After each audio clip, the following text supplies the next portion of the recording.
What's going on, everybody? It's Jack here, back with another review, and today I'm going to be talking about the brand new movie Everything Everywhere All at Once, starring Michele Yeoh, Quan, and Stephanie Hsu. Sorry if I totally butchered any of those pronunciations, by the way, but let's get into the review. First of all, I'd like to talk about the performances in Everything Everywhere All at Once. I think that first of all, Michele Yeoh as the lead is really good here. She has a good textured performance that brings a lot to the screen, and she's pretty much good for the entire movie. I think as the star of the film, she's definitely a standout and does very well here.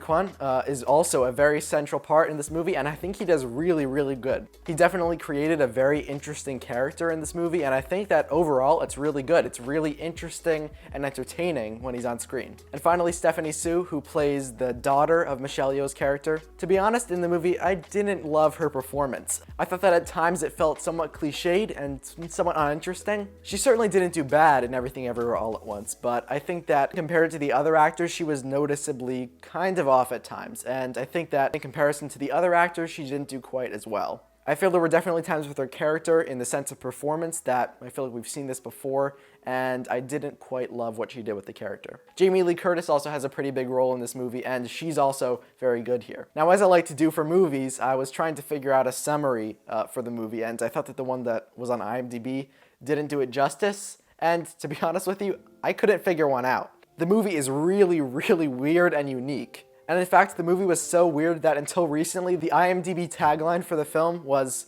"A woman tries to do her taxes." Even the filmmakers really didn't know how to describe this movie, and it's really unique and interesting. Throughout the movie, there are very stunning visuals, there are very interesting visuals that we've really never seen before on screen, and overall it works quite well. This film is directed by Daniels, which is two different guys named Daniel who are working together. They've worked together in the past. One example being this movie called Swiss Army Man, which I believe was also quite weird, and they bring a lot to the direction of this movie. It's very odd, very weird, and at least for the most part, that weirdness, that uniqueness brings a lot to the movie, especially in an artistic manner. And along the line of stunning visuals, the fight scenes in Everything Everywhere All at Once are really stunning. They're fast-paced, they're funny, they have a lot of cool beats in them, and they really work. It's rare in Hollywood, especially today, to see fight scenes that aren't just kind of churned out. They're very interesting and nuanced, and they have a lot of different moments you can look back on when you're watching.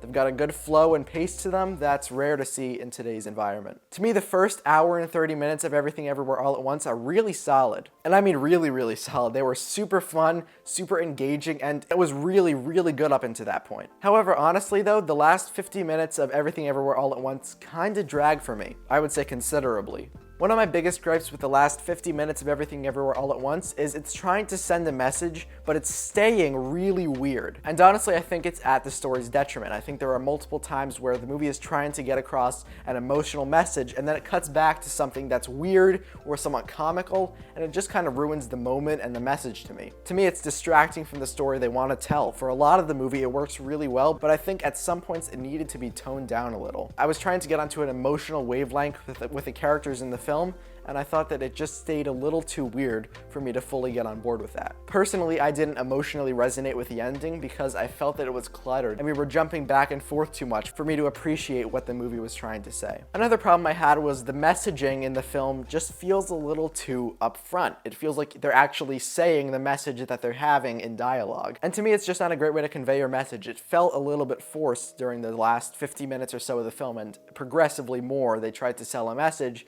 that I just felt wasn't coherent. Even though different messages were said in dialogue quite often, I still didn't really feel that I had a great understanding of what they were trying to say. It felt like there were multiple messages firing off at once, and I couldn't quite hook on to anything. Even though they're upfront with the messaging, I still felt that it was incohesive and not quite there to me. To me, the ending just kind of drags, and while it was still entertaining, it just didn't really do it for me emotionally, and I think if they had toned back some of the weirder elements and also focused in on one bigger message, that I think it could have been much more solid. I think that it's artistically very bold, but later on, that gets in the way a little for me. I've heard a lot of people say that this is their top movie of the year, and personally, while I can see that the movie has merit, I didn't love it as much as I wanted to, and I didn't see a 10 out of 10. Overall, Everything Everywhere All at Once was a flawed but very creative film that is extremely, and I mean extremely, gripping in its first 2/3, and then later on, it just kind of gets a little bit muddled. The ending isn't awful, it just didn't quite do it for me. I'm gonna give Everything Everywhere All at Once a +3. So what did you think of Everything Everywhere All at Once? I feel bad for continuously saying that name, it's so long. But let me know what you thought about it in the comment section down below. Did you disagree with me? Did you agree with me? Whatever you think, put it down in the comment section down below. And if you enjoyed the content, I would really appreciate it if you hit the like button and subscribe for future videos. The channel is still small and I'm trying to grow it to reach a bigger audience, to just talk about movies with as many people as possible. So if you like the content, I would appreciate that. Thank you so much for watching, and I'll see you later. Bye.